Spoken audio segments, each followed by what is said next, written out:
ክብራን ተመልካቾቻችን እንኳን ለጌታችን ለአምላካችን ለመድኃኒታችን ለኢየሱስ ክርስቶስ የትንሣኤ በዓል አደረሳችሁ እላለሁ። የዛሬውን የትንሣኤ በዓል ምክንያት በማድረግ ያከበርን የምንገኘው የኢትዮጵያ የሃይማኖት ተቋማት ጉባኤ ጠቅላይ ጸሐፊ የሆኑት ሊቀ ትጉሃን ቀሲስ ታጋይ ታደለ ከመላው ቤተሰቦቻቸው እንዲሁም ከባለቤታቸው ከወይዘሮ ማዛ ሰፋ ጋር በመሆን በዓልን ያከበርን ያለነው። እንግዲህ እዚህ ይዘን የቀረብነው በዓል እንድትከታተሉ እንጋብዛለን።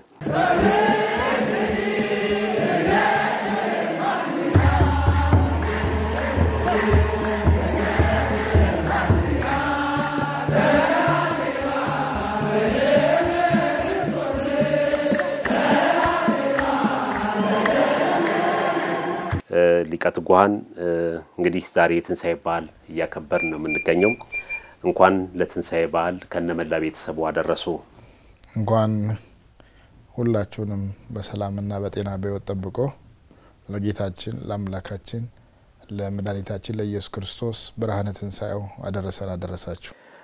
ሊቀ ትጉሃን እንግዲህ ዛሬ የትንሣኤ በዓል በመላው ዓለም እየተከበረ ነው የሚገኘው። ይህ መርሃ ግብር ለሚከታተሉ በሀገር ቤትም በውጭም ላሉ ለመላው ኢትዮጵያውያን እንደው ስለ በዓሉ የእንኳን አድረሱ መልእክት ቢያስተላልፉ ከዛ ልጀምር። ለመላው የክርስትና እምነት ተከታዮች እንዲሁም በተለይም ለመላው ለኢትዮጵያ ኦርቶዶክስ ተዋሕዶ ቤተክርስቲያን አማኞች እና እንዲሁም ማህበረ ምእመናን እንኳን ለ2017 ዓመተ ምህረት ለጌታችን ለአምላካችን ለመድኃኒታችን ለኢየሱስ ክርስቶስ የብርሃነ ትንሣኤው በዓል በሕይወትና በጤና ጠብቆ አደረሰን ለማለት እወዳለሁ። ወይዘሮ ማዛ ለርሶም እድሉን ልስጥ። ለመላው ይመራ ግብር ለሚከታተሉ በሀገር ቤትም በውጭም ላሉ ለመላው ኢትዮጵያውያን የእንኳን አደረሰው መልእክቱን ቢያቀርቡ። ለመላው ኦርቶዶክሳውያን እንኳን ለጌታችን ለመድኃኒታችን ለኢየሱስ ክርስቶስ የትንሣኤ በዓል በሰላም አደረሳችሁ። ወደ መጀመሪያው ጥያቄ ከመሄዴ እንግዲህ ባለፈው ሳምንት ሚያዝያ 4 ቀን 2017 ዓመተ ምህረት ሰላም በብዝሃ ሃይማኖት ማህበረሰብ በሚል ታላቅ መጽሐፍ አዘጋጅተው መጽሐፉም ተመርቋል። እንግዲህ ከትንሣኤው ጋር ተያይዞ ነው የመጽሐፍ የተመረቀውና እንደው መጽሐፉን በኋላ ላይ መጽሐፉ ምን ይዟል የሚለውን ያብራሩታል። ግን እንዳጠቃላይ ጊዜውን እንዴት ነው አውቃክተው ካለቦት ትልቅ የሥራ ኃላፊነት አንፃር እንደው መጽሐፍ ጽፈው በተለይ ሁሉም ኢትዮጵያውያን ሊያነቡት ሊጠቀሙት የሚገባው ከዛ በተጨማሪ በዘርፉ ራሱ ጥናትና ምርምር ለሚያደርጉ ሰዎችም እንደ መመሪያ ሊያገለግል ሊጠቀሙበት የሚገባ መጽሐፍ አዘጋጅተዋልና እንደው ጊዜውን እንዴት ነው አብቃክተው ይሄንን ሊያዘጋጁ ቻሉት? አመሰግናለሁ። እንግዲህ ልጅ የመውለድ ያህል ነው። ልጅ በአንድ ጀንበር አይወለድም። ፕሮሰሶች አሉ፣ ሂደቶች አሉ። ያው በእናት ማህፀን 9 ወር ከ5 ቀን መቆየት፣ ጽንሱ ማደግ፣ የጤና ሁኔታን እንቅስቃሴውን መከታተል ብዙ ሂደቶችን አልፎ ነው 9ኛ ወር ከ5ኛው ቀን ላይ ሲሆን የሚወለዱ። እንደዛ ሁሉ ይህ መጽሐፍ በሐሳብ ደረጃ ተጸንሶ ለዚህ ለትላንትናው ሳምንት ማለት ሚያዝያ 4 በፊት ከአንድ ሳምንት በፊት ለተመረቀው ሰላም በብዝሃ ሃይማኖት ማህበረሰብ ወይንም ሰላማዊ ማህበረሰብን በመገንባት ሂደት ውስጥ የእምነት ተቋማት ሚና ያማኞችም ሆነ የተቋማቱ ሚና ምን ይመስላል የሚለውን አርስት ይዞ ብቅ ያለ ነው። ታሪኩ ከ18 ዓመት በፊት ተወልጄ ባደኩበት በጅማ ዞን በኦሮሚያ ክልል በጎማና አጋሮ የተጀመረ የሰላም ጽንሰ ሐሳብ ያንን ከማስፋትና ያንን ከማሳደግ አኳያ ታልሞ ታስቦ የተጀመረ ውጥን ነው። እንግዲህ አድጎ ሰፍቶ አንዳንድ ዓለም አቀፍ የሆኑትን ጥናቶችንም ምርምሮችንም አካቶ በስሎና ተገንብቶ ዳብሮ ለአንባቢያን እንዲ በሚመጥን መልኩ እንዲቀርብ ያደረኩት። ስለዚህ ጊዜ በርግጥ የሚፈልግ ነው ግን ሐሳቡ ደረጃ 18 ዓመት ሙሉ የታሰበ ሐሳብ ነው የመጀመሪያ መጽሐፌ ከ11 ዓመት በፊት በኢትዮጵያ ኦርቶዶክስ ተዋሕዶ ቤተክርስቲያን አስተምሮ መሰረት ከርከዴን የሚል መጽሐፍ እንደጻፍኩ ይታወቃል ይሄ ሁለተኛ መጽሐፌ ነው በርግጥ ከእምነቱ ውጭ ያሉት ብዙዎች ይህንን መጽሐፍ ስለማያውቁ ዞሮ ዞሮ ይህንን መጽሐፍ የሚያውቁትና የሚረዱት ሁለተኛ መጽሐፍ እንደሆነ ያውቃሉ ከዛ ውጭ ያሉት ግን የመጀመሪያ መጽሐፍ ያድርገው ነው የሚያስቡት ስለዚህ ይህ መጽሐፍ የሰላም እሴት ግንባታ ላይ ትልቅ ሮል ይዞ የመጣ መጽሐፍ ነው አሁን ኢትዮጵያ ካለችበት ወይንም ቤተ እምነቶች እና እምነት ተቋማት ካለባቸው ክፍተት አንፃር ይሞላል ጋፑን ይሞላል ተብሎ ታስቦ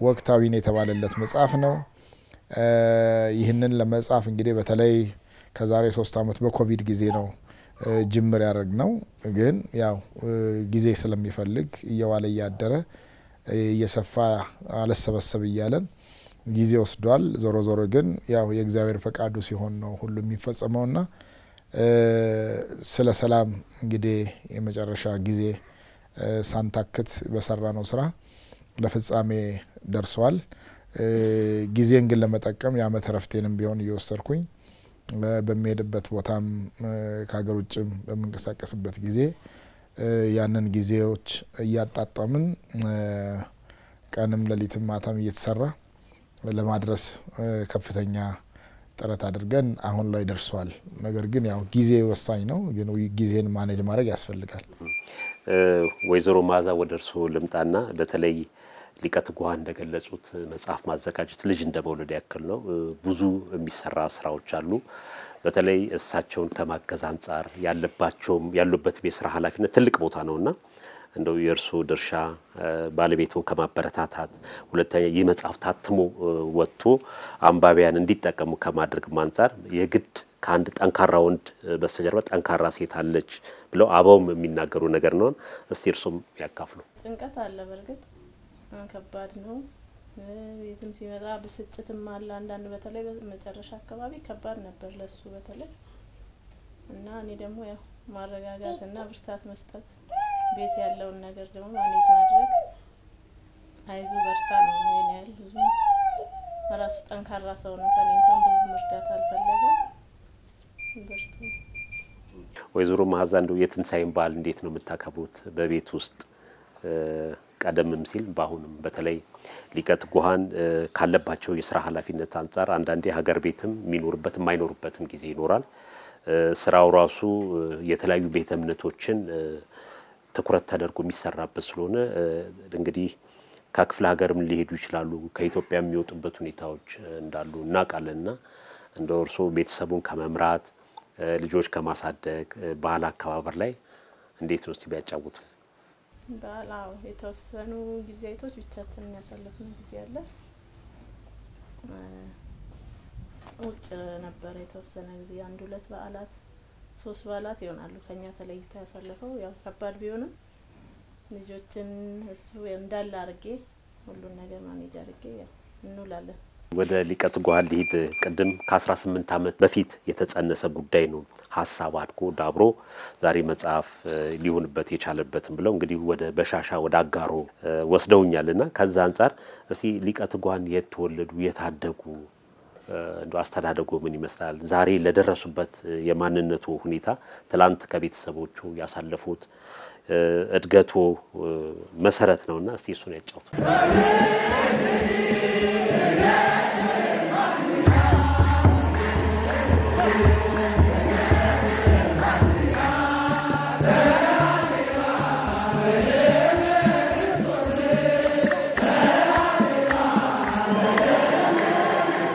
ተወልጄ ያደኩት ያው በኦሮሚያ ክልል በጅማ ዞን በአጋሮ ከተማ ነው በቀድሞ አጠራሩ አጋሮ ከተማ 5 ቀበሌዎች አላት ከ5ቱ ቀበሌዎቹ ቀበሌ 5 ተብሎ የሚጠራ ወይንም ቆታማ ዙሪያ ተብሎ የሚጠራው ሰፈር በማህበረ ሰላም ቅድስት ስላሴ ቤተክርስቲያን አካባቢ ነው የተወለድኩት።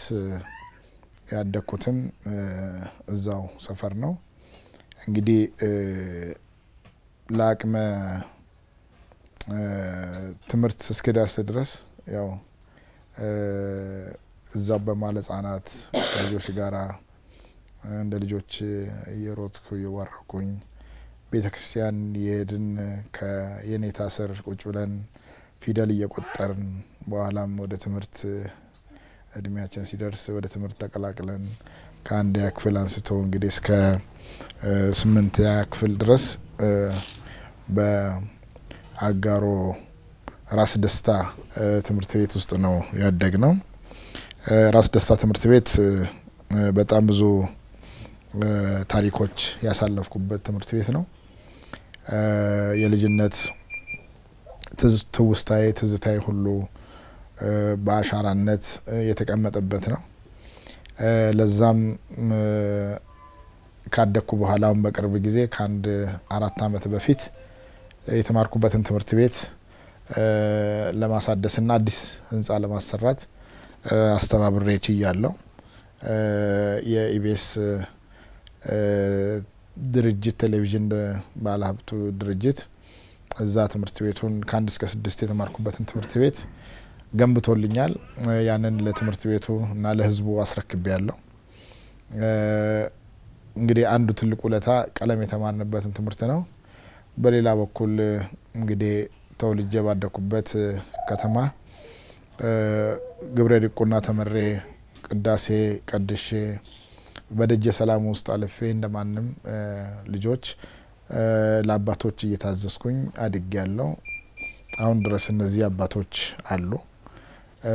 አንዱ የቀለም አባቴ ግን በቅርቡ ከአንድ 2-3 ወራት በፊት እንግዲህ ነፍሳቸውን በደጋጎቹ በእነ አብርሃም ይስሐቅ ያዕቆብ እቅፍ ያስቀምጥልንና የኔታ ቀጸላ መንግስቱ ተብለው የሚጠሩ በቅርቡ አርፈዋል። ለኔ በጣም ትልቅ ሀዘን ነው። የወላጅ አባት ያህል ነው መምራኖቼን ማከብረው። በርግጥ ሌሎችም መምራኖች አሉኝ፣ የወንጌል መምህር አሉኝ እና በዛ ሂደት ውስጥ ነው ያደግነውና ማህበረ ሰላም ቅድስት ሥላሴ አሁን ቤተክርስቲያኑን ከህብረተሰቡ ጋር በማስተባበር ያሰራው ይገኛለሁ። እንዲሁም አንዳንድ ባለሀብቶች ድጋፍና እገዛ አድርገውልን ትልቅ ካቴድራል እያሰራን ነው። አጋሮ ሥላሴ በአመት ሁለቱንም ክብረ በዓላት እየሄድኩኝ ተወልጄ ያደኩበትን ቦታ አከብራለሁ። ሥላሴ ኢትዮጵያ ውስጥ ሀገር ውስጥ ባለውበት ጊዜ ሁሉ አልለይም። ዞሮ ዞሮ ግን ህዝቡ እናትና አባት ሆኖኝ አሳድጎኛል፣ ድሮኛል፣ ኩሎኛል፣ ለወግ ማረግ አድርሶኛል። በተለይ በክፉ በሚባሉ ጊዜያትና ወራት ሁሉ ከጎን ያልተለየኝ ህዝብ ነው። ኢትዮጵያ እንግዲህ ያው የደግነት ባህል አለን። በአስተዳደግ ሂደት ውስጥ ምንም ብትሆን እናት ወላጅ እናት አባት እንኳን ኖር አልኖረ ህዝቡ ከጎንክ ይሆናል። ደስ የሚለው ፓርት እሱ ነው። እኔ በልጅነቴ ቤተሰቦቼን ካጡ ሰዎች አንዱ ነኝ። እናቴን በልጅነት እንደውም በ12 አመት አካባቢ ህጻን ገና ዲቁና ተማሪ ያለው ነው እናቴን ያጣዋት። አባቴን ከ2 አመት ህጻን ልጅ ያለው ነው ከኔ ጋር ያልነበረ የተለየው። በብዙ መልኩ እንግዲህ ወደ ቤተሰቡ አካባቢ ለማፈላለግ ጥረት አድርጌያለሁ። በተለይ ከወለጋ ለእድገት በህብረት ተብሎ በሚጠራበት ዘመን በ1972 አካባቢ የተወለድኩት በዛ ዓመተ ምህረት ነው ሚያዝያ ወር ውስጥ እና እስከ 74 ድረስ ነበር እኔ ከአባት ከእናቴ ጋር የነበርኩት በዛን ወቅት ከአባቴ ጋር። ከዛ በኋላ ግን ለ2 አመት አስተምሮ ግዳጁን ፈጽሞ ወደ አካባቢው ሲመለስ ከዛ ደብዛውን ያጣችው እናቴ ስትነግረኝ ስትተርክልኝ እኔ በልጅነት እድሜ ታሪክ ውስጥ ነው እና የአባቴን በምናብ ነው ማቀው በአካል በብዛት አላውቀውም በዚህ አጋጣሚ እንግዲህ የአጋሮ አካባቢ ጅማ አካባቢ በኋላም ካጋሮ ተለይቶ ጅሬን አካባቢ እንዳስተማረ ጅማ ጅሬን አካባቢ እንዳስተማረ መረጃዎቹ ደርሶ ነበር ከዛ በኋላ ደብዛውን አተናል ዞሮ ዞሮ በእናቴ እጅ ነው ያደኩት ከዛም በቤተ ክርስቲያን እጅ ነው ያደኩት በህዝቡ ነው ያሳደገኝ እንግዲህ ይሄን ይመስላል እናቴን በጣም ስለምወዳት በዚህ አጋጣሚ ይሄንን እድል ካገኘው ብዙ ጊዜ ስለ ስሜ በጣም ብዙ ጊዜ ብዙ ሰዎች አስተያየት ይሰጣሉና እናቴ እኔን ስትወልደኝ የ3 ቀን ሙሉ ምጥ ላይ ነበረች እና በምጥ ሂደት ውስጥ በጣም እጅግ ስለተጎዳች እና ከ3 ቀን የምጥ ህመም በኋላ እኔ ስወለድ ጓደኞቿ ዘመድ አዝማዱ መጥቶ ሲጠይቃት ያው ተገላገልሽ አው በትግል ተገላገልኩ ስለዚህ ስሙን ታገቢየዋለው የሚል ስም ሰጣኝ ነው እንግዲህ ያደረፈችው ለእናቴ ማስተዋወሻ እንዲሆን ብዙ ጊዜ ትምህርት ቤትም ይያለው ብዙዎች ስም እንድቀይር ፈለጉ ከመጽሐፍ ቅዱስ ስም እንደውን ቀይርለት ሌላም ሰው እንደዚህ ሊቀይር ሞከረ ሌላው ሁለተኛ ምክንያቴ ስሜን ላለመቀየር አንዱ እናቴ ከተለየችን በኋላ የእናቴ ማስተዋወሻ ነው ብዬ ይዤዋለው ታሪካዊም ስም ስለሆነ ሁለተኛው ደግሞ በረከታቸው ይደርብን ብፁዕ አቡነ ሳሙኤል የጅማው የነበሩት በፊት ሐረር የነበሩት በኢየሩሳሌም ሄዶ ያረፈው አባት የጅማ ሀገረ ስብከት ሊቀ ጳጳስ ሆነው ተመድበው ሳለ የካህናት እና የዲያቆናት የሰንበት ትምህርት ቤት ኮርስ ነበርና ብዙዎች ያቃሉ ከመዘምራን ብርሃኑ ጌጡ ነሊቀ ጠበብት ቀለመወርቅ አጥናፉ ሌሎች ስልጣናው በሚሰጥበት ጊዜ አንደኛ ወጣለው ከወረዳው አጠቃላይ ከካህናቱም ከዲያቆናቱም ከሰንበት ትምህርት ቤቶችም አንድ ላይ ተቀላቅሎ አንደኝነት ወጣለው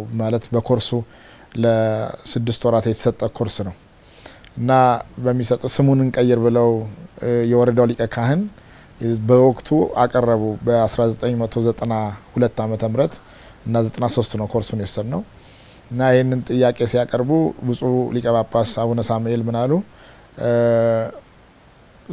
እንደም የሃይማኖት ታገቢየዋለው ስለ ሃይማኖት ታገል ስለ እውነት ታገል ስለ ፍትህ ታገል ስለዚህ እንኳን ስሙን ልቀይርለት ስሙን አጽንቸዋለው የሚል ያውም እንደም የእናቴን ታሪክ የስሙን አመጣጡን ሳልነግራቸው ብፁዕነታቸው ይሄንን በአደባባይ በህዝቡ በአጋሮ ፊት ለፊት ይሄን ተናገሩ ስለዚህ ከዛ አንድ አመት አልቆየውም ወደ ቅድስት ሥላሴ ኮሌጅ ለትምህርት ወደዚህ ስመጣ ስሜን እንድቀየር ብዙ ሰዎች ተማሪዎች ከኛ ጋር የነበሩ ጓደኞቻችን ስማቸውን ይቀይራሉ የመጡ ቴዎሎጂ ሲገቡ አንዳንዱ አውራሪስ የሚባል የነበረ ካለ ሌላ ስም ይዞ ይወጣል አበረ የሚባል ካለ ሌላ ስም ይዞ ይወጣል አስቻለው የሚባል እንደዛ አይነት ስሞች ነበሩና ያን ስሞች ምናቃቸው ጓደኞቻችን ስም ሲቀይሩ እኔ አልቀየርኩም ለምንድነው ያልቀየርኩበት ምክንያት ስለነበረኝ ነው እና ስሜ ታጋይ ተባለበት ምክንያት በጦር ሜዳ ታገዬ ወይንም ከትግል ከሌሎች የፖለቲካ ትግሎች ጋር ተያይዞ ሳይሆን ከናቴ ሂስቶሪ ጋር አብሮ የሚያያዝ ከብፁዕ ሊቀ ጳጳሱ የሰጡኝ አጽንኦት ሰጥተው ታላቅ የጸሎት አባት ናቸው እሳቸው በአጽንኦትነት ለሃይማኖት ታገል ብለው ከዛም በኋላ እውነትም ከ5-6 አመት በኋላ ጅማ በሻሻ አካባቢ በተከሰተው ሃይማኖት ሽፋን ያደረገ ችግር ሲከሰት በሃይማኖት ረገድ ትልቅ ትግል አድርገን ሰላም እንዲሆን ሰላም እንዲሰፍን ሰዎች የተፈናቀሉት ወደ ቦታቸው እንዲመለሱ እንዲሁ በሃይማኖታቸው ክደው ርቀው የነበሩት ወደ ሃይማኖታቸው እንዲመለሱ ከፍተኛ ስራ ሰርተን ሰላማዊ አካባቢ ለመፍጠር በተደረገው ጥረት ላይ እንግዲህ በሃይማኖት ታገል ስላሉ ቀድሞ ታይቷቸው ነው በሚል ለአካባቢው እንግዲህ ሰላም መስፈን አንዱ አይነተኛ ምክንያት ሆኛለሁ ብዬ አስባለሁ። ስለዚህ በዛ መልኩ ነው ታሪኬ የሚጀምረው። በዛ መንገድ ነው የሄድኩት ማለት ነው።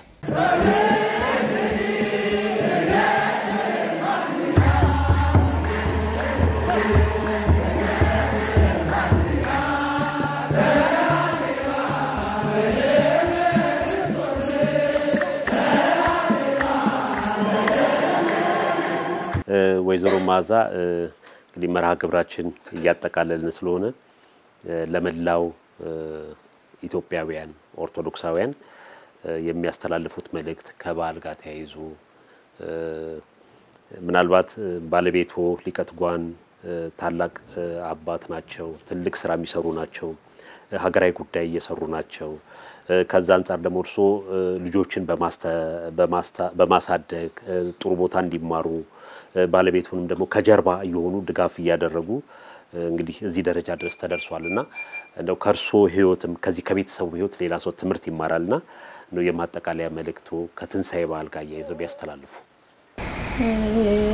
ለኦርቶዶክሳውያን የትንሳኤ በዓል የሰላም፣ የፍቅር፣ የጤና እንዲሆን እመኛለሁ። ሰላምን፣ ፍቅርን ለሀገራችን ያድልልን።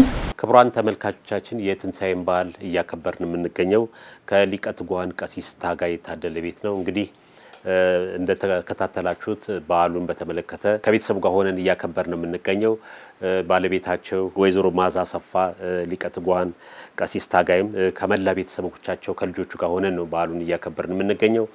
እንግዲህ ወይዘሮ ማዛ ካለባቸው የቤተሰባዊ ስራዎችና አንዳንድ አስቸኳይ ስራ ስለነበረባቸው ወጣ ብለው ወደ ስራቸው ሄደዋል። እኛ ቀሪውን የበዓል ፕሮግራም ከቀሲስ ታጋይ እና ከልጆቻቸው ጋር የምንቀጥል ይሆናል። እንድትከታተሉ እንጋብዛለን።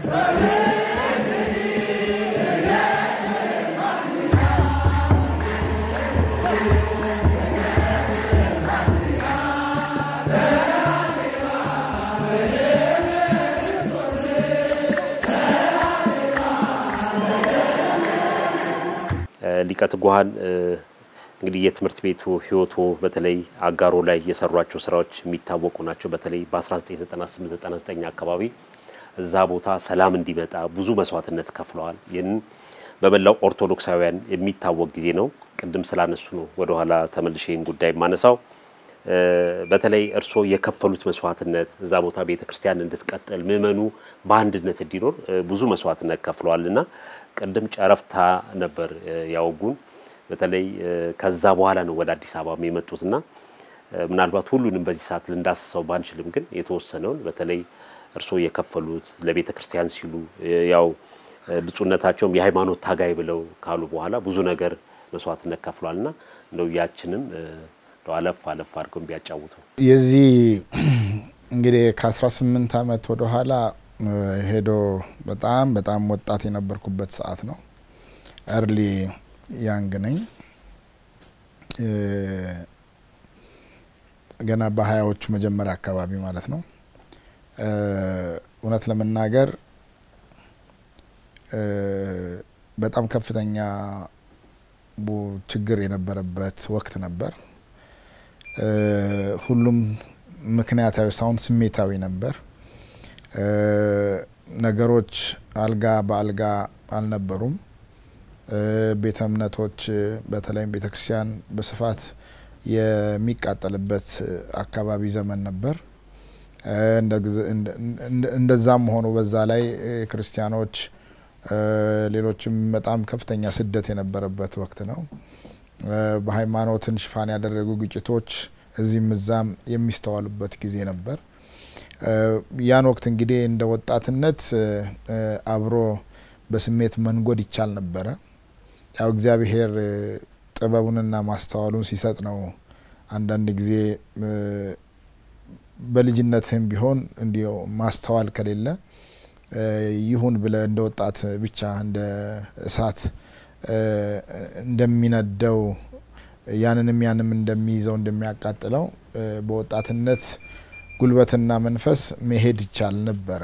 ግን እንደማይጠቅም የተረዳውት በዛን ሰዓት ነው እና ከራሴ ጋራ በጣም የመከርኩበት እኔን የሚመስል ሀሳብ ካላቸው የተለያዩ ሃይማኖት መሪዎች ጋራ ጓደኞች ጋራ በጣም የወሰንኩበት የተነጋገርኩበት እንግዲህ ክርስቲያኑን ለማዳን ቤተክርስቲያንን ለመታደግ ምንድነው መፍትሄው ብለን መክረን ነው ያለው መፍትሄ መገዳደል ሳይሆን ቤተክርስቲያን ላቃጠለ መስጊድ ማቃጠል ሳይሆን ቤተክርስቲያን ላቃጠለ ቸርች ማቃጠል ሳይሆን ክርስቲያን ላሳደደ ሙስሊም ማሳደድ ሳይሆን በይቅርታ መንፈስ የይቅርታን ደጅ ምዕራፍ ዘግቶ ወደ በጎ ወደ መልካም መራመድ ያስፈልጋል የሚል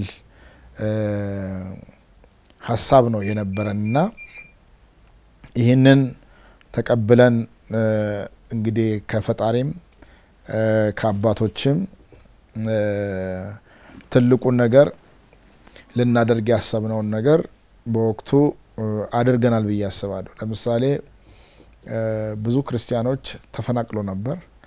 የተፈናቀሉት ክርስቲያኖች ወደ ቦታቸው እንዲመለሱ ሰላማዊ ውይይቶች ተደጋጋሚ ውይይቶች በየመንደሩ አድርገናል። አባቶቻችን ያልሰሩት አባቶቻችን መስጊድ ሲያስፈልጋቸው መሬት ሰጥተው ቤተክርስቲያን ሲያስፈልጋቸው ቦታ ሰጥተው ቤተክርስቲያን ገንብተው መስጊድ ገንብተው እንዲህ አይነት ማህበራዊ ህይወት በሰርግ በሐዘን በለቅሶ በደስታ ተገናኝተው ተዋልደው ተጋምደው ኖረዋል።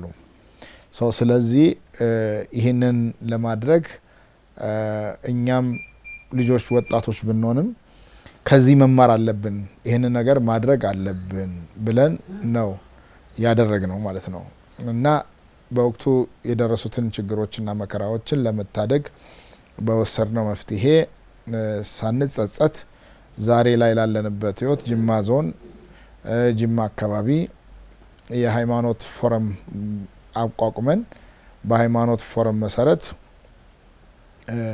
በተቻለ መጠን ከሁሉም ቤተ እምነቶች የተውጣጡትን በጋራ አድርገን ምክክር የጀመርነው በ1999 ዓመተ ምህረት ነው። በኋላም የፌድሪ አሁኑ ጠቅላይ ሚኒስትር የሆኑት ክቡር ዶክተር አብይ አህመድ በወቅቱ ያጋሮ ህዝብ ተወካይ ምክር ቤት አባል ለመሆን በመጡበት ጊዜ በ2002 ዓመተ ምህረት ደግሞ የበለጠ እኛን አጠናከሩን። ይሄ ሐሳብ በጣም የተወደደ ለሰላም ዋጋ ብትከፍሉም የማይጎልባችሁ መሆኑን አውቃችሁ ዋጋ መክፈል አለባችሁ ብለው እኛን መክረውን አንዳንድ ገዛም አድርገውልን መጽሔት እንድናወጣ ያን ጊዜ ነው ፍቅር ልቆ ሲታይ የሚል መጽሔት የሳቸውም ሐሳብ ተከትለን ያንን መጽሔት አዘጋጅተን ለአካባቢው ህብረተሰብ ያከፋፈል ነው። ፍቅር እንደሚያሸንፍ ሰላም እንደሚያሸንፍ አብሮነት እንደሚያሸንፍ ያረጋገጥ ነው ያን ጊዜ ነው ማለት ነው። ከዛ አኳያ እንግዲህ ብዙ የሰራናቸው የተቋማት ግንባታ ስራ ህዝብ ላይ ሰላም የመስራት ስራ የማወያየት ስራ መፍትሄ መፈለግ ስራ ማድረግ የጀመርነው ከዛ ጊዜ ጀምሮ ነው ማለት ነው። አው ሊቀት ጓን እንግዲህ እንደነገሩኝ በጣም በርካታ ስራዎች ናቸው የተሰሩት። በተለይ ያንን ዘመን የሚያስታውሰው የተከፈለው መስዋዕትነት በግንባር ቀደምትነት ሊቀት ጓን እንደሚጠቀሱ ይታወቃል። በጽሁፍ የሚሰፈረ ነው ያነበብነው ነው በተለያዩ መጽሔቶች ጋዜጦች ላይ ይወጣ የነበረ ነው። ከዛ በኋላ ነው ወደ አዲስ አበባ የመጡት። የኔ ስራ ኃላፊነት የሚጀምረው በኢትዮጵያ ኦርቶዶክስ ተዋሕዶ ቤተክርስቲያን በቤተ ክህነት ውስጥ ነው። ቤተ ክህነት ማለት በወረዳ ቤተ ክህነት በ1996 ተመረቄ ከቅድስት ሥላሴ ዩኒቨርሲቲ ስወጣ የተመደብኩት አጋሮ ነው። በስብከተ ወንጌልና በዋና ጸሐፊነት ነው። የወረዳው ዋና ጸሐፊ ሆኜ አጋሮ ላይ ማገልገል ጀመርኩኝ። 97 98ን አገልግዬ 99 ልክ ወረዳ ሊቀ ካህናትነትን ስልጣን ሲሰጠኝ በዛን ሰዓት ነበረ ችግሮቹ የነበሩት። ከችግሮቹ ተነስተን መፍትሄ ለማምጣት እንግዲህ ትልቅ ቀንበር ተሸከምኩኝ። ወረዳውን በስራ አስኪያጅነት መምራት ጀመርኩኝ ማለት ነው 99 ከዛ እስከ 2005 ዓመተ ምህረት የጎማ ያጋሮ የሲግሞ የሰንጠማ የጌራ እነዚህን እና ጉማይ ወረዳዎችን በስራ አስኪያጅነት 6 ወረዳ ማስተባበር ጀመርኩ መስራት ጀመርኩኝ ማለት ነው። ያንን እየሰራው ጅማ ዩኒቨርሲቲ የቢዝነስ አድሚኒስትሬሽን የመጀመሪያ ዲግሪን እየተመላለስኩኝ በሞተር ሳይክል ካጋሩ ጅማ በመማር ነው የጀመርኩት። ኤክስቴንሽን ማር ነበር። ኤክስቴንሽን የተማርኩኝ በ2005 ሰኔ ላይ ተመረኩኝ በቢዝነስ አድሚኒስትሬሽን ኢንፎርሜሽን ሲስተም በሚል ቢዝነስ ማኔጅመንት ማለት ነው። ልክ እሱን ተመርቄ እንደጨረስኩኝ ወጣትነት እንግዲህ ያለና ትምህርት መቀጠል አለብኝ ብዬ ብፁዕ አቡነ እስጢፋኖስ በጣም ብራኪያቸው ይድረሰኝ በጣም ለኔ ልዩ አባት ናቸው። አብረውኝ ብዙ ዋጋ የከፈሉ አባት ናቸው። አሁንም ጅማ ላለችው ቤተክርስቲያን እንደ አይን ብሌን የሚታዩ አባት ናቸው። ደሞም እሳቸው በመሆናቸው ብዙ ችግሮች ተቀርፈዋል፣ ብዙ መከራ አሳልፈዋል ብፁዕ አቡነ እስጢፋኖስ። በዚህ አጋጣሚ በዚህ በእናንተ ሚዲያ ለአድማጭ ተመልካች ምስጋናን ማቅረብ ፈልጋለሁ። የልማት አባት ናቸው። ከተማ ላይ አይታዩ 24 ሰዓት ልማት ላይ ናቸው። 24 ሰዓት ቤተክርስቲያን የምታድግበትን መንገድ በአስተዳደራቸው ማንም የሚስተካከላቸው የለም። ተመስጋኝ ናቸው። ምስጉን አባት ናቸው። ለኔም አንዱ መነሻ የሳቸው ድጋፍና ምክር ነው እና በ2005 አዲስ አበባ ለመምጣት እና እንደ ማስተርሴንም በዛው ለመቀጠል እንግዲህ 10 አመት በላይ ከተመረኩኝ በኋላ ገጠሪቷን ቤተክርስቲያን አገልግያለሁ ለ10 አመት። ስለዚህ የሚገባኝን አድርጌያለሁ። ብጠይቅ ወደ ከተማ ወደ ሰፊ ከተማ ልምጣብል ነውር የለብኝም። ለምን ሌሎች ጓደኞቻችን እለቱን ተመርቀው እለቱን 4 ኪሎ ሚከራዩ አሉ። እኛ ደግሞ ቢያንስ መቀነቷን ፈታ ያስተማረችን የገጠሪቷ ቤተክርስቲያን እናት ታቸደን ገጠር ገብተን ማገልገል አለብን ብለን ወሰነን የሄደ ልጆች አለንና ለ10 አመት አገልግያለሁ። ያንን የገጠር ቤተክርስቲያን ካገለገልኩ በኋላ ነው ከ10 አመት በኋላ ወደ አዲስ አበባ መጣው። እንደመጣው እንደ እድል ሆኖ የሰሜን አዲስ አበባ የአራዳ ጉለሌ ክፍላተ ከተማ ስራ አስኪያጅ ሆኜ ተመደብኩኝ። በስራ አስኪያጅነት መጣው። ለ1 አመት ከምናምን ስራ አስኪያጅ ሆኜ እንደሰራው ወደ ጠቅላይ ቤተ ክህነት ተዘዋወርኩኝ። በኋላ መልሶ ጠቅላይ ቤተ ክህነቱ ደግሞ ወደ አዲስ አበባ ሀገረ ስብከት በተለያዩ ምክንያት በመምሪያ ኃላፊነት በዋና ክፍል ኃላፊነት በተለይ እቅድና ልማት ላይ ወደ 3-4 አመት አገልግያለሁ። ከዛም ወደ ጠቅላይ ቤተ ክህነት ተመልሼ ሰበካ ጉባኤ ማደረጃ ምክትል መምሪያ ሆኜ ሰበካ ጉባኤን ይሄ አዲሱ የተሻሻለው ቃለ ዓዋዲ እና ሊቀ ማእምራን ፋንታውን ሙጬ መምሪያ ኃላፊ በነበረበት ጊዜ እሱ ምክትል ሆኜ የቃለ ዓዋዲ ስራ አብረን ከሰሩ ሰዎች አንዱ ነኝ ማለት ነው። ዞሮ ዞሮ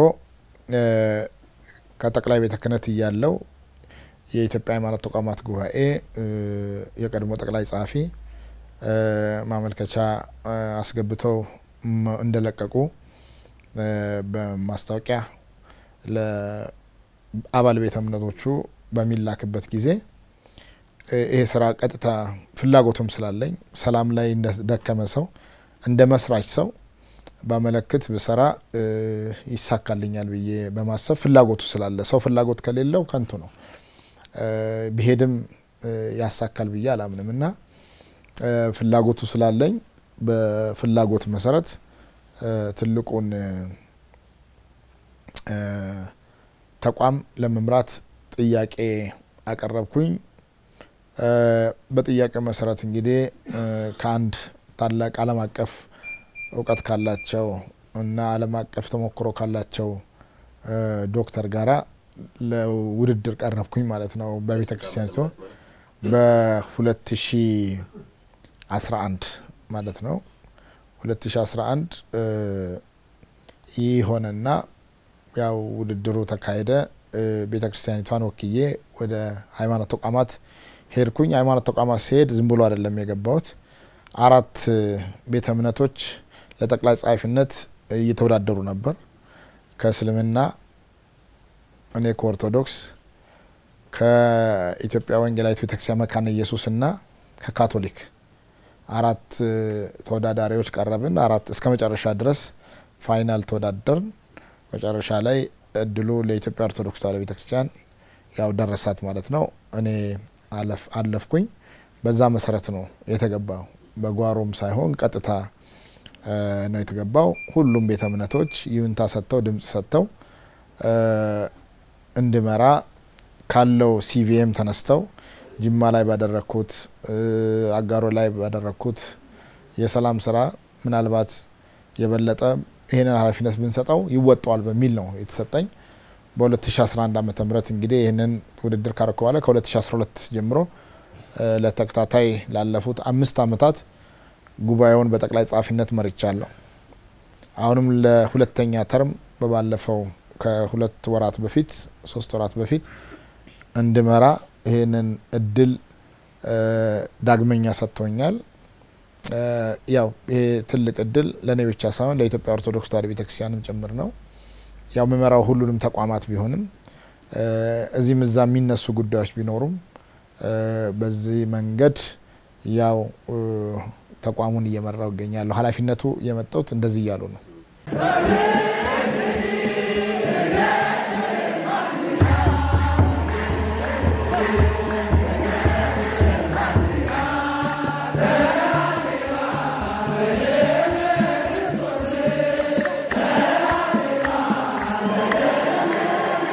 ሊቀትጓን ወደዚህ ቦታ ከመጡ እንደው የተሰሯቸው አባይት ስራዎች ምንድናቸው ምናልባት የሃይማኖት ተቋማት ጉባኤ ሲባል ብዙ ሰው ላያቀው ይችላል የሚሰሩትን ስራዎች እንደው የሰሯቸው ስራዎች ምንድናቸው ወደዚህ ተቋም ከመጡ ለጎላ ያሉት እንደው ሁሉንም ማንሳት እንኳን ባይቻል መልካም ነው እንግዲህ የኢትዮጵያ ሃይማኖት ተቋማት ጉባኤ መጀመሪያ ተቋማዊ ባህሪውን ማወቅ መገንዘብ ያስፈልጋል የኢትዮጵያ ሃይማኖት ተቋማት ማለት የኢትዮጵያ ውስጥ ያሉ ሃይማኖቶችን በጋራ ሰብስበው ለጋራ አላማ ማለት ለሰላም ለልማት ለማህበራዊ ትስስር ለጋራ እሴቶች የሚያስተባብር ተቋም ማለት ነው ሌላ ስያሜ የለውም ስለ ተቋማዊ ዶግማ ስለ ተቋማዊ ካኖን የውስጥ ለተቋማቱ ነው የሚተው ከዛ ውጭ ግን የጋራ በሚያደርጉ ጉዳዮች የጋራ ስራ ነው የሚያሰራው ማለት ነው ይሄንን ማወቅ ያስፈልጋል አንዳንድ ጊዜ ተቋሙን ባህሪ ካለ ማወቅ የተነሳ ይሄ ተቋም ለምን ያስፈልጋል ይላሉ ብዙዎች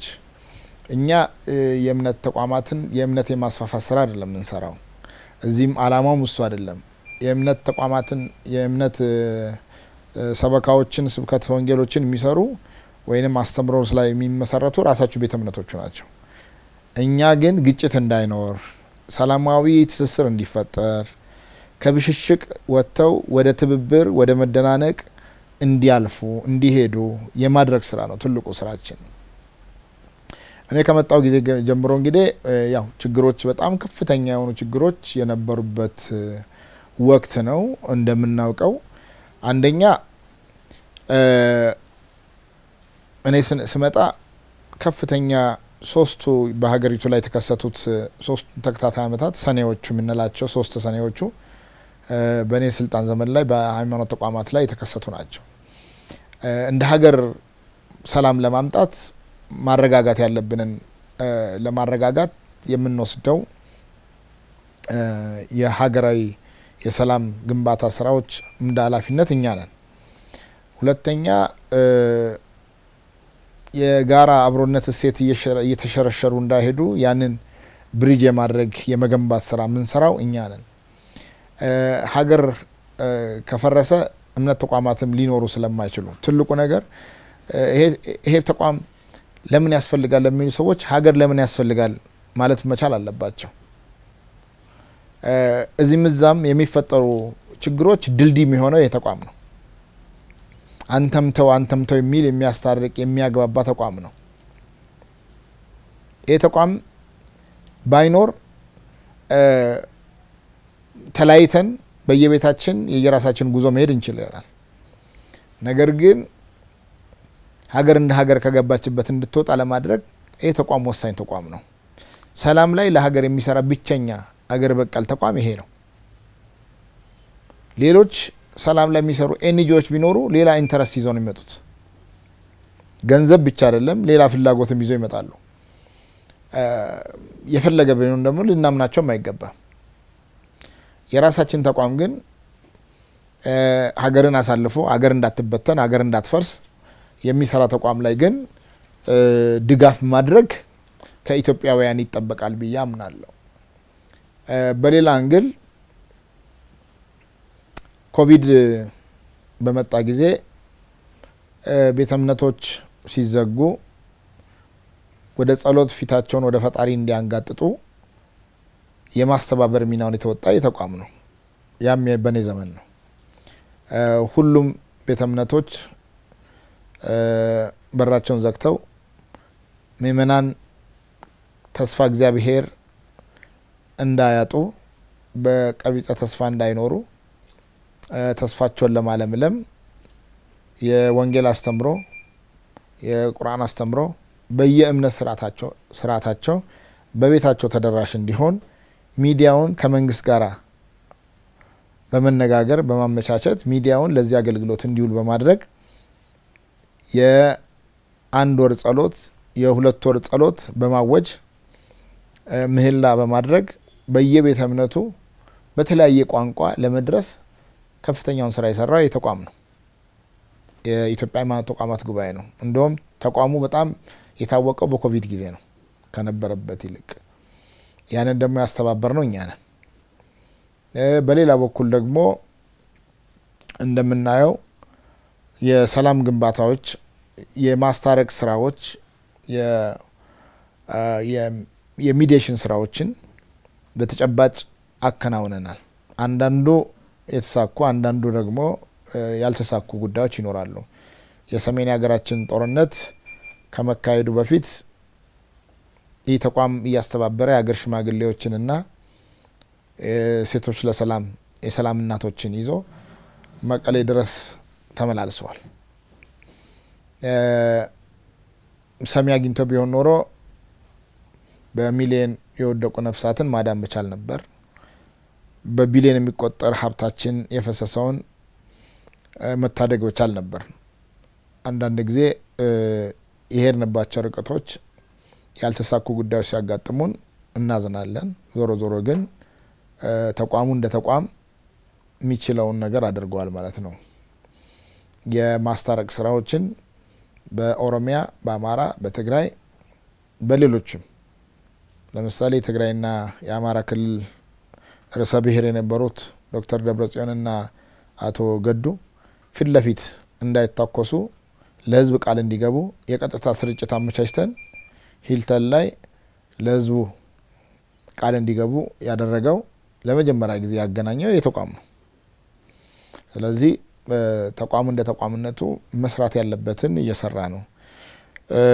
ህዝቡ ቢደግፈው ኢሊቶች ፖለቲከኞች ቢደግፉት ወደዚህም ወደዛም ባይስቡት የሌለ ታፔላ ባይለጥፉበት የበለጠ ሀገርን መታደግ የሚችል አቅም ያለው ተቋም ነው። የ120 ሚሊዮን ህዝብ ውክልና ያለው ተቋም ነው። በአንድም በሌላም ይሄ የሚያስተባብራቸው ተቋሙ የሚያስተባብራቸው እምነት ተቋማት ከጀርባ ያሉ ትልልቅ የሚባሉ ሚሊዮንሶች ከጀርባቸው ያሉ ነው። የኢትዮጵያ ኦርቶዶክስ ተዋሕዶ ቤተክርስቲያን፣ የኢትዮጵያ እስልምና ጉዳዮች፣ ካቶሊክ፣ የወንጌል አማኞች ካውንስሉ፣ አድቬንቲስት ሁሉም እዚህ ውስጥ የምናያቸው ትልልቅ ቁጥር ያላቸው ናቸው እና እነዚህ ትልልቅ ቁጥር ያላቸውን ሚሊዮንሶችን የያዙትን ተቋማት ለሰላም መጠቀም መሳሪያ ማድረግ ከዚህ የበለጠ አድቫንቴጅ የለም።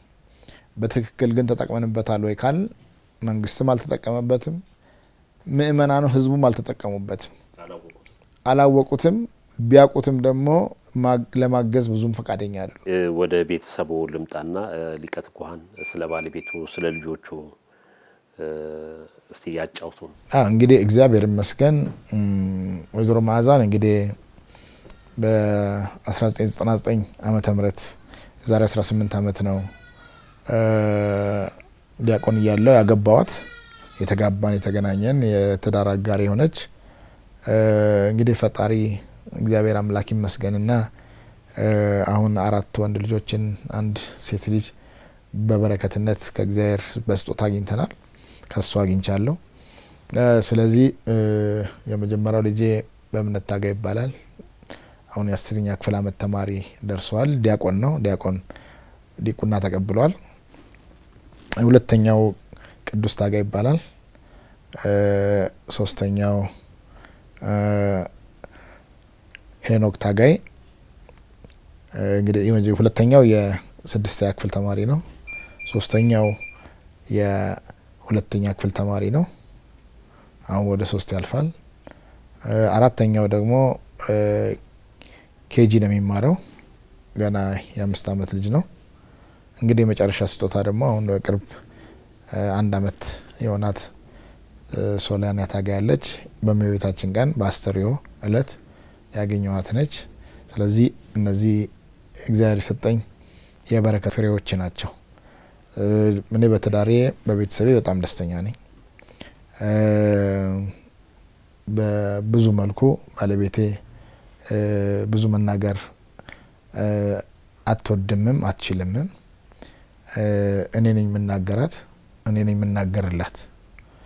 እሷ ማድመጥ እና መስራት ነው። ስለዚህ እኔ መናገር ነው እሷ መስራት ነው።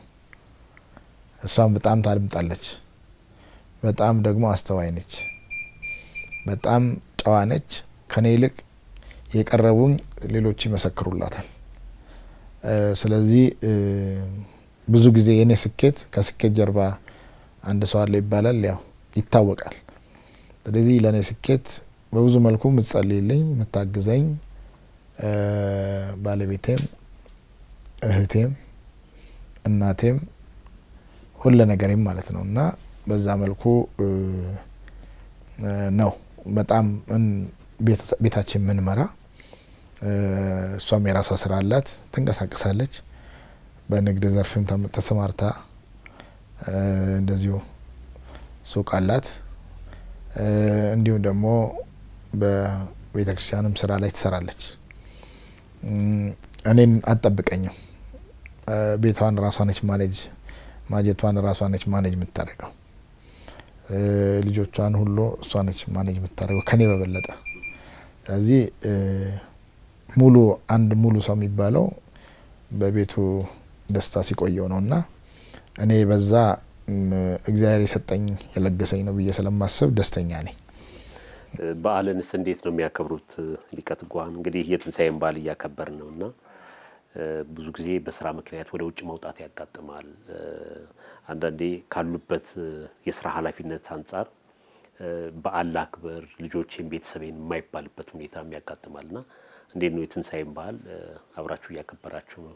እንደው ከዚህ ቀደምም እንደው ዛሬም እንዳጋጣሚ ሆኖ በዓል እኔ ብዙ ጊዜ ከቤተሰቦቼ ጋር ነው ማሳልፈው።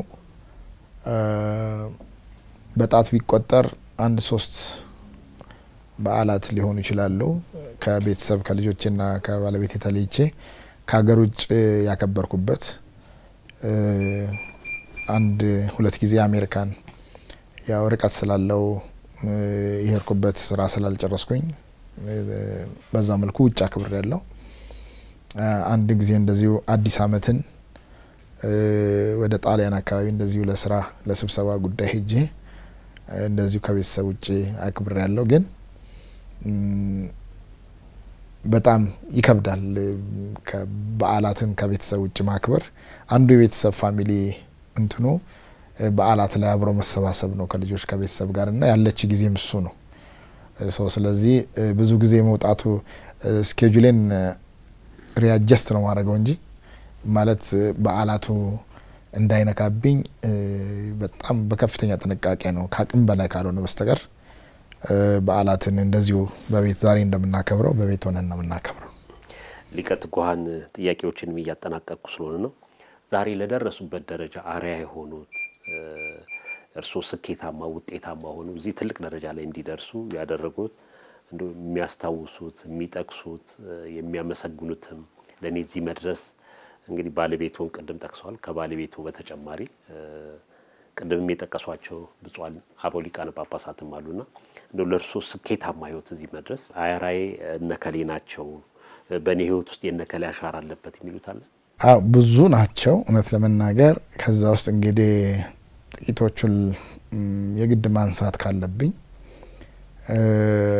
የአጋሩ ማህበረ ሰላም ቅድስት ሥላሴ ማህበረ ምእመናን በጣም ከፍተኛ አስተዋጽኦ አላቸው።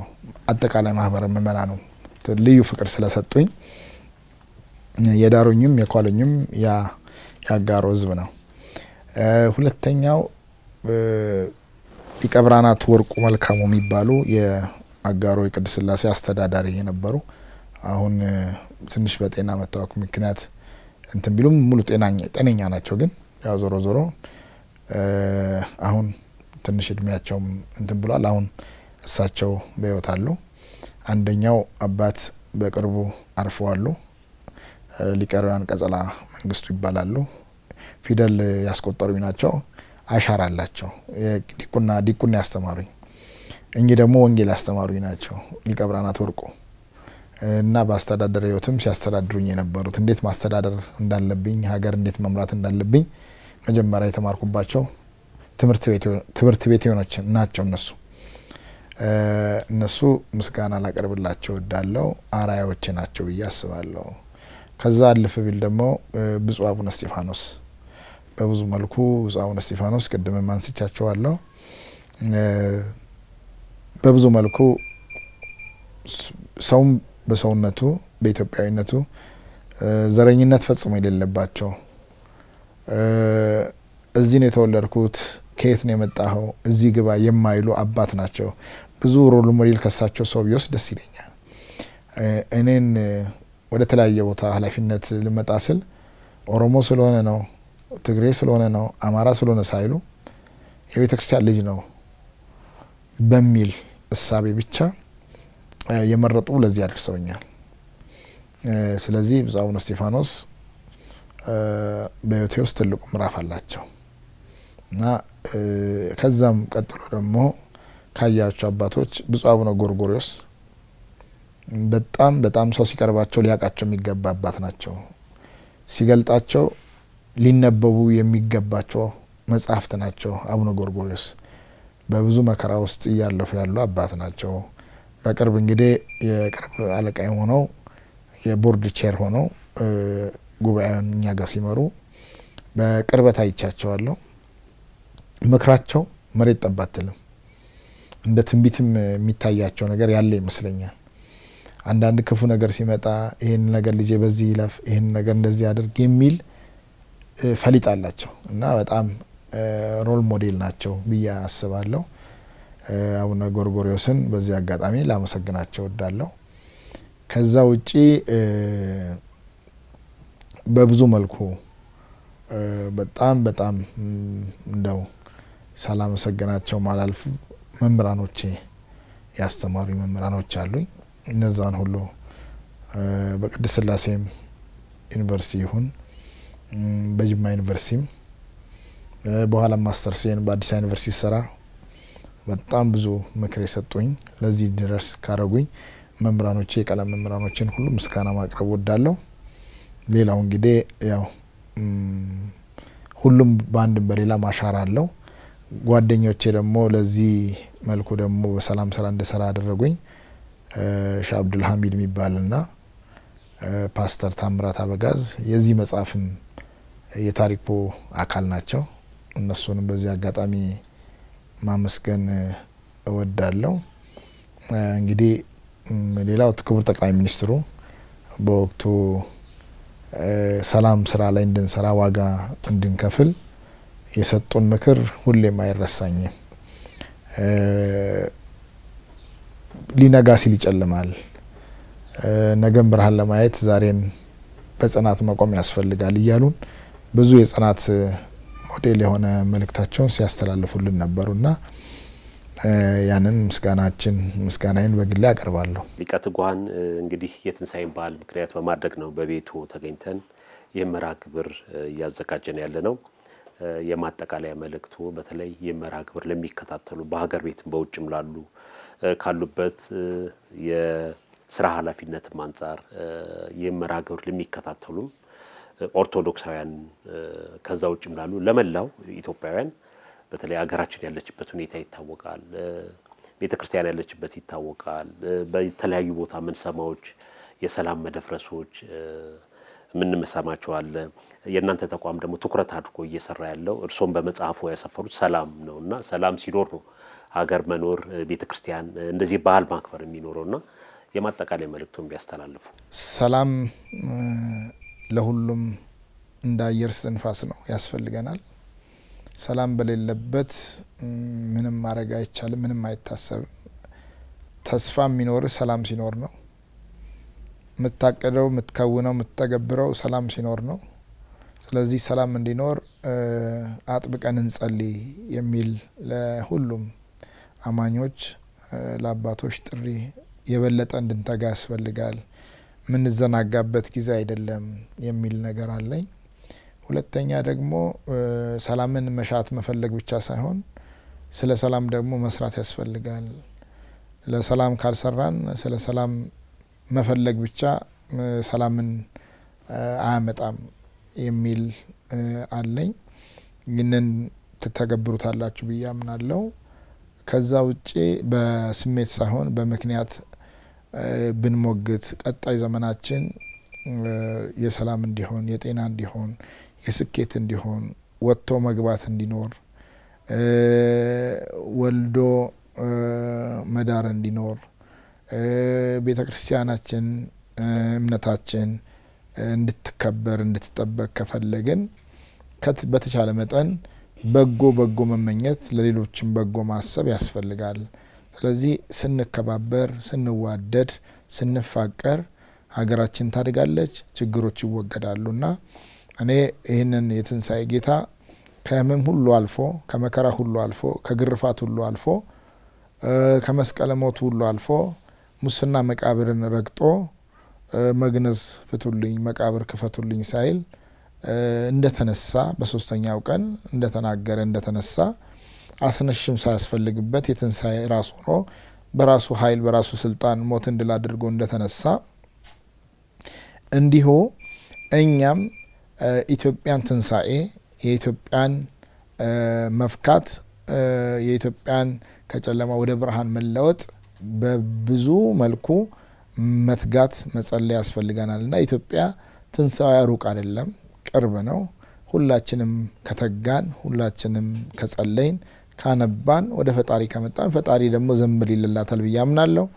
ስለዚህ ዲያብሎስ ሰይጣንን አስሮልን የኢትዮጵያን ጠላቶችን አስሮልን ትንሳኤ እንዲያሳየን የእግዚአብሔር አምላካችን መልካም ፈቃዱ ይሁንልን ለማለት እወዳለሁ። አመሰግናለሁ። ሊቀ ትጉሃን ቀሲስ ታጋይ ታደለ በተለይ በመኖሪያ ቤቱ የትንሳኤን በዓል ምክንያት በማድረግ ቆይታ አድርገናል። ካለቦት የሥራ መጨናነቅ መጣበብ የተለያየ ፕሮግራሞች ይኖራሉና ያም በሙሉ ወደ ጎን አድርገው በተለይ ለኢትዮጵያ ኦርቶዶክስ ተዋሕዶ ቤተክርስቲያን መገናኛ ብዙሃን ድርጅት ትንሳኤን በዓል ማክበር አለብኝ ብለው ጊዜ ሰጥተውን በዓሉን በጋራ እንድናከብር ስላደረጉ እግዚአብሔር ይስጥልን፣ እግዚአብሔር ያክብርልን። አመሰግናለሁ። ክቡራን ተመልካቾቻችን የዛሬውን የትንሳኤን በዓል በሊቀ ትጉሃን ቀሲስ ታጋይ ታደለ የኢትዮጵያ ሃይማኖት ተቋማት ጉባኤ ጠቅላይ ጸሐፊ ጋር በመኖሪያ ቤታቸው ነበር ያከበርነው። እንግዲህ በዓሉን እንደተከታተላችሁት ይህን ይመስል ነበር። ከሊቀ ትጉሃን ቀሲስ ጋር ያደረግነው የበዓል ቆይታ በዚሁ ይጠናቀቃል። ቀሪውን የኢትዮጵያ ኦርቶዶክስ ተዋሕዶ ቤተክርስቲያን የመገናኛ ብዙሃን መርሃ ግብር እንድትከታተሉ እያጋበዝን እኛ በዚሁ እንሰናበታለን። መልካም በዓል ይሁንላችሁ። ሰላም ሁኑ።